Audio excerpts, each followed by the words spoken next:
Hey everybody, welcome to HomeRecordingMadeEasy.com, and here on my YouTube channel, and in this video we're going to take a look at the solid state logic SSL channel strip, the native plugin by the company Solid State Logic that obviously has made the famous SSL analog consoles way back in the day and even up through today. So we're going to take a look at their native plugin here. This is the channel strip. Now, you can buy these singly outright over at the Solid State Logic website, or you can also subscribe to their yearly subscription or monthly subscription where you have access to all 6 of their plugins. We're going to be doing reviews on all of their plugins. Some of them are already done. You can check the my YouTube channel, and some of them will be coming in the future. So you can either get all of them, purchase one at a time, or just buy single plugins, or you can have a subscription. I think it's like 14 bucks a month is what it works out to be, and you have access to all 6. Okay, so we're going to take a look at this today, show you kind of the layout, and then we're actually going to compare the sound of this to the counterparts, the Waves SSL channel strip, as well as the Universal Audio SSL channel strip, so we can hear the difference between the 3. So let me just show you the layout of this, and then we'll take a listen to this on a mix. Okay, so before we get to that, if you like what you see in this video, hit that subscribe button below. Also go out to HomeRecordingMadeEasy.com, get your 5 free mixing training courses. That's my gift to you for visiting HomeRecordingMadeEasy.com. And then last but certainly not least, if you want to learn the craft of mixing and you're a beginner or an intermediate level mixer in your home studio and you really want to dive down deep and learn the craft and get better at mixing, head on over to mixingmadeeasy.net. All the links will be in the description box below. So now let's head on into Studio One. So here it is, the Solid State Logic SSL native channel strip. So let's take a walk through the plugin and let me show you how it's kind of laid out here. Okay, so on the left-hand side, we have the input section here where we can go plus or minus 20 dB. We have a phase flip here as well. Okay, next to that, up by the word channel strip, you could turn the plugin on and off just by clicking this button here. Underneath that, we have our filtering, our high pass filters and our low pass filters. Next to that, we have our EQ section that stretches across the top. We have the EQ you could turn on and off here with this button. Okay, we have our low pass filter, or excuse me, our low frequency EQ here. We have a bell or a shelf, a bell being lit, a shelf being unlit. Okay, we have our low frequencies, our mid frequencies here in blue. We have our high mids and then our high frequencies. Okay, the low mids and the high mids have a variable Q, where the lows and the highs do not. They just have the bell or shelf feature. Next to the equalization, you have this E button. This E means it's the voicing of the EQ in the E series console, as opposed to, I believe, the G series console if it's unlit. Because the Universal Audio is an E series channel strip and the Waves is an E series channel strip, we have the E engaged, so we can kind of compare apples to apples. Underneath that, we have our compressor section here and our gate. You turn that on and off by just clicking the dynamics button here. Over here in our compressor, we have a fast, slow attack button here. We have our ratio, threshold, release. We have our gain reduction meter. Next to that is our gate. We have our hold, threshold, range, release, and our green LED gate expander meter is here. Okay. Over to the right, we have our output section, our side chain button here, and we can turn up or down the output plus or minus 20 dB. Now under that, we have our presets here along the bottom of the plugin. You can see here we have a redo and an undo. We can compare you know, an instance of the plugin on A and B, so you can flip back and forth. We also have a bunch of presets here as well that you can use as a starting point and tweak. Next to that, we have our signal flow and how the signal runs through the plugin, and that can be rearranged. It starts off with the filter, EQ, dynamics, but let's say you want to put the dynamics before the EQ. You can just click this little arrow and you can see dynamics move before the EQ, or vice versa, just like that. And then we have our sidechain dynamics here with a graphic and our filters here as well. Okay, so that is the layout of the plugin. So now what I have is I have a mix here where the only plugin I'm using is the channel strip. We have a drum kit here in brown, a bass amp. We have a couple of acoustic guitars in green, a few electric guitars and in the green here as well. We have a B3 high and low in red. We have a piano high and low and a Wurlitzer here in purple. The vocals are turned down all the way, so I don't want to get any copyright issues if we can help it. All of those things are going to a busing system down here. We have a drum bus, bass bus, acoustic guitar, electric guitar, keyboards, and then lead vocals and background vocals, which you're not listening to. The only thing on the buses that we have that's common is we have the SSL. Let me just open this up. Come on, here it is. The drum strip, which I did a video already. It's on my YouTube channel. Everything's running through the drum strip. We won't walk through this. It's just set up for a basic drum enhancement. You can go watch the video on that. And then everything goes out to the main outs. Now on the main outs, I have the SSL stereo bus compressor, which I'll be doing a video for in the near future. Again, 10 millisecond attack. We've got a quick release, a 2-to-1 ratio. We're compressing just a couple of dB here, no big deal. All the signals running through that. And then after that, we have a little EQ here. Again, the XEQ, again by SSL, solid state logic, where I just did a little bit of a dip here around, 440 hertz. I'm taking out a couple of dB here, and I have a little roll off here at around 20 hertz, and that's it, okay? So that is everything else. There's no other processing going on. We're really just using the channel strip. So right now they're all shut off. So on every track, the first plugin I have is the plugin that we're listening to today, which is the SSL solid state. And then after that, we have the universal audio version, okay, the E channel strip. And then after that, we have the Waves channel strip, the E channel strip here as well. So before we take a quick listen, let's just kind of compare the three. If we put them all on the screen here, just so you can get a feel for what they all sound like together, what they all look like, excuse me, together. So here's the Waves, the universal audio, and then we're going to have to rearrange the screen here a little bit. So give me a second. So we'll try to put this down here. Hopefully you'll be able to see all of this. Let's get this over here, and let me move the SSL down over, maybe down here. Okay, so we'll go 1. Okay, so the very first thing you notice is that the Waves and the universal audio are laid out very similarly looking, okay? Although the sections of the desk are in the plugin are kind of rearranged a little bit, you know, and I'm not going to walk through the Waves and the universal audio. I have videos on those. We're not going to spend too much time here, but they have all the same features. Now, the first thing I will say, before we even listen to it, if I didn't have any of these and I wanted an SSL channel strip, which one would I choose? Well, you can listen to the sound to determine for yourself. Spoiler alert, they all sound very similar, and they ought to, right? And we'll listen to that in a second.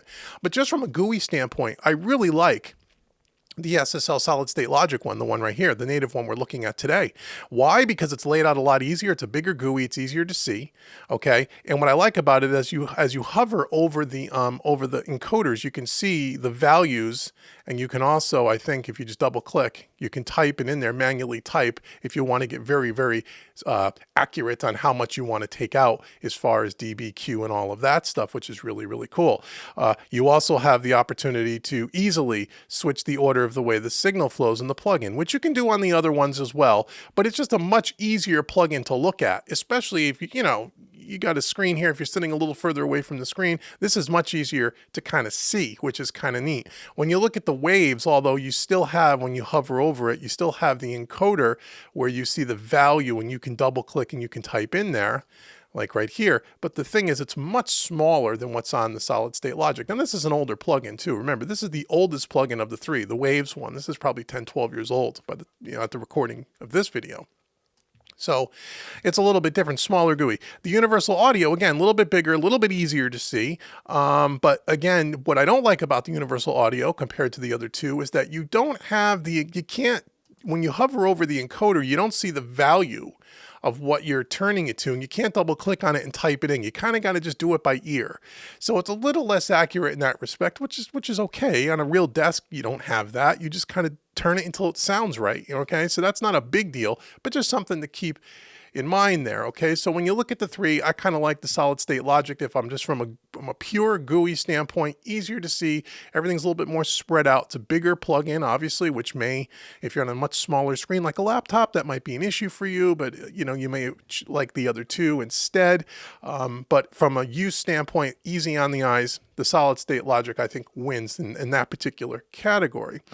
Now, the other thing, and the thing to keep in mind, if you don't know, the difference between the solid state logic, the Waves, compared to the universal audios, you got to remember that the universal audio plugin runs on their hardware, whether it's an Apollo interface or whether it's a satellite system. So what does that mean? That means that all the plugins are not running on the internal CPU in the computer. They're running on the hardware for universal audio. So from a CPU standpoint and a computer resource standpoint, that's the advantage of universal audio. They sound great, the plugins obviously, but they also don't run on your computer's CPU, where the Waves and the SSL does. Keep that in mind. Okay, so if you're trying to put this thing across 30 or 40 tracks in your session, depending on your computer, that can be an issue. Okay, and we'll look at the CPU usage here in a second. Okay, so what do I have here? And again, we're not going to walk through every setting on every track. Just, you got to trust me that I've kind of dialed them in, to where I think they sound okay. And I made all the settings on the EQ and the compressor between all three of the plugins exactly the same, as close as I can possibly get it. As I said on the Universal Audio, I don't have the exact value that I can type in, so I have to kind of judge by eye and by ear. So things could be just a hair off, but they're as close as I can get it. I did spend a fair amount of time trying to line them all up. Okay, so now everything right now is in the bypassed or off position. You can see that by looking at the mixer view here. Everything is turned off. So what I'm going to do is I'm going to highlight all the tracks here. First, let's get a sample of music here. This is with no plugins. Let's just hear what this sounds like.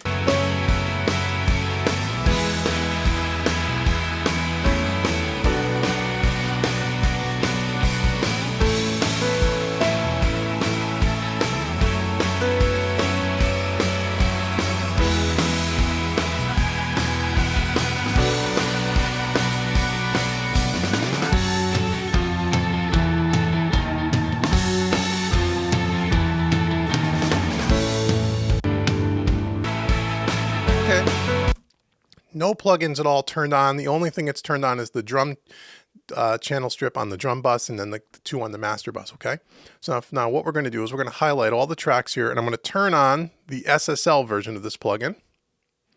It's only up through the Wurlitzer. Okay, so we're going to go ahead and we're going to turn on just the SSLs. Okay, I'll open up one instance of the plugin so you can see it. And then what I'm going to do, or actually what I'll do is I'll close this down, and then I'm just going to turn it on and off, turn them all on, turn them all off across the entire mix. Because when you compare them one track to another, like kick drum, say kick in, compare the three plugins on, off, on, off, on, off, they sound very similar. They're going to, but the cumulative effect across an entire mix, that's really where you'll hear the difference. So here is the SSL, the solid state logic version of this plugin.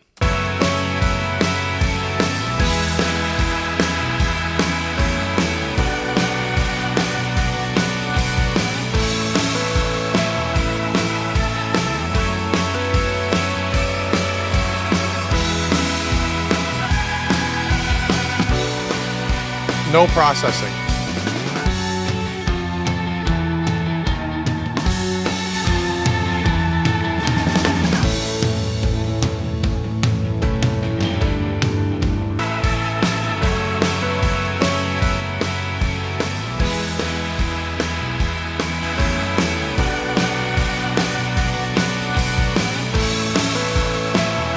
Okay, so that's turning just this plugin on and off. It's a little bit louder when it's turned on, obviously. It's not gain stage before and after perfectly, but between the plugins it is. Okay, so that's what it sounds like. That's what the SSL sounds like, okay? Very rich, a lot of depth, smooth top end, okay? And remember that, smooth top end when we listen to the other two. Okay, so that's the SSL. Okay, now let's open up the universal, let's turn them all off. Now I'm gonna turn on the universal audios. Okay, so here's the universal audio version in the same loop of music. Here's the universal audios.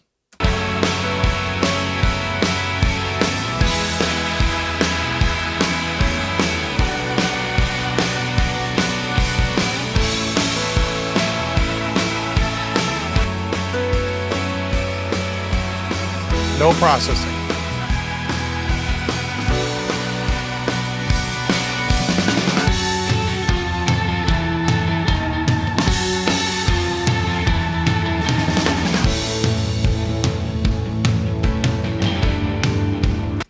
Okay, there's a universal audio version. Again, we'll turn them all on and off in a second here.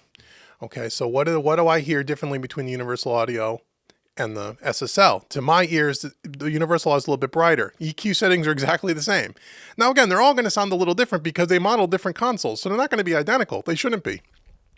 But as I said, the SSL tends to have a little bit smoother top end, to me. It's not as to me, okay, to my ear.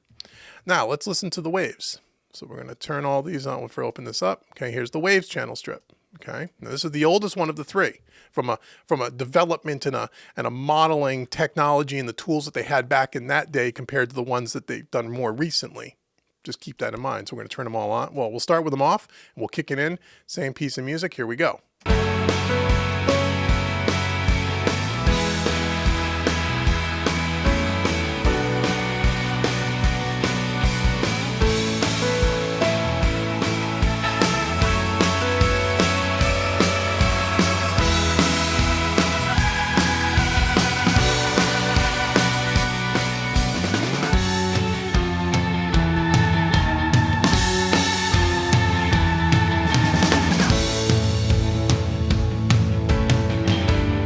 Okay, so to my ear, the universal audio channel strip and the waves channel strip sound a lot more similar. Where, and again, I'm mostly the top end, where the native, the SSL, solid state logic one, sounds again smoother on the top end. Okay, so those are the three.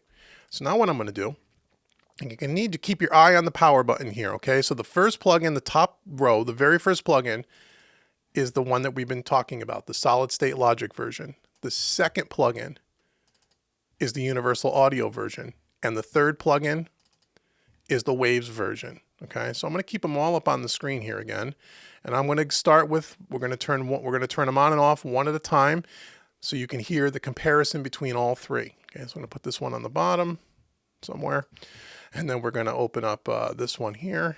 We're going to keep this over here, and we'll open up the SSL and put that next to it. Okay, so let's do this. So what you're going to have to do in order to really know which one we're doing, or I'm going to tell you which one we're going to do. We're going to put them in this order here, just so you can go from left to right, just like you read, right? So we're going to start off with the SSL, solid state logic plugin. Then we're going to turn on and off the universal audio one, and then we're going to turn on and off the wave one. So it's going to go left, 1, 2 in the middle, 3 on the end. Make sense? Okay, right now the SSL, the waves one is on, so I'm going to turn that off. So we're going to start off, and you can see the power buttons on the plugin itself in the top left-hand corner, okay, right here. You can see that, okay? Well, that's where you're going to know which one's on and off. Okay, so we're going to start with this. We're going to start with the solid state logic, then we'll move to the universal audio, then we'll move to the waves. And I'll try to go between them as quickly as possible, and you can hear the differences and decide which one you like the best. So here we go.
Okay, so now I'll tell you what I hear. Now, how it comes across on YouTube, and depending on the system you're listening to this back on, whether it's studio monitors, cans, or whatever, you may or may not hear some of the subtle differences. So in the low end, what I hear on the solid state logic, the first one, the low end is a lot more defined, a little bit more tight, a little bit more thick, a little bit more pronounced. Again, the low end boost and all the EQ settings are exactly the same. On the universal audio version, and again on the solid state logic version, again, that top end isn't as present. It's a little bit more smooth sounding, where on the universal audio version, it's got a little less low end, a little bit more top end. And that sounds very similar to me to the waves, where the waves maybe has a little bit more low end than the universal audio version, but it's much closer. So the one that stands out to me between the three is the solid state logic version. Okay, that's just my ears. So now we'll listen to that again. We'll start with the solid state logic version. Listen to the low end and listen to the low and the top. That's where you're really going to hear most of the difference. It also sounds like to me that the SSL version, the solid state logic version, has a little more depth to it. Sounds like it's got a little bit more depth, a little bit more 3D to me. It doesn't seem so one-dimensional. It seems a little bit more three-dimensional to my ear. Okay, again, how you hear it It's all going to depend on the system you're listening to and how well you have your ears tuned in to listening for this stuff. So here we go. We're going to start off with, again, solid state logic, universal audio, then waves. Same piece of music. Here we go.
Okay, even on the snare drum, it seems like there's a little bit more presence, a little bit more crack on the universal audio version.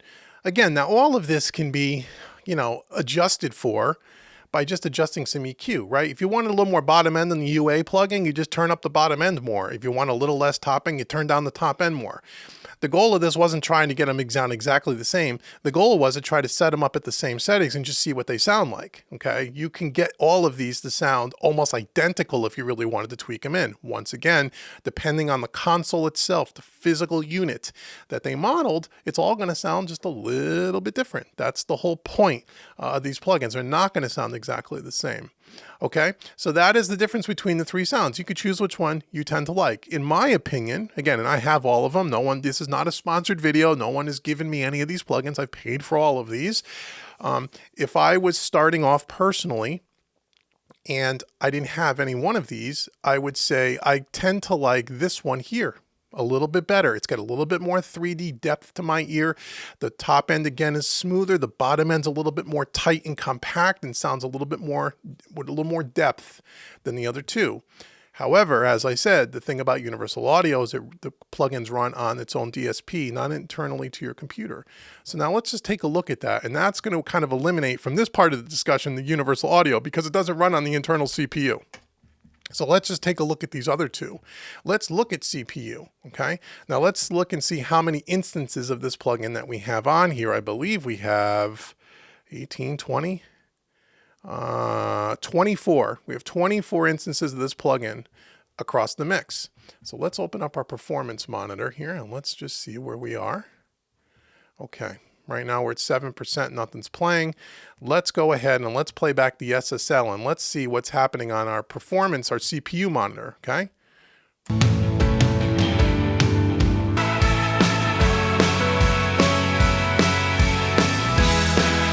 Doesn't change, 7%. Now if I turn all those off, what does it do? Does it go down a couple of percentage points? Yeah, well, let's turn on the waves version of this. It's about the same, right?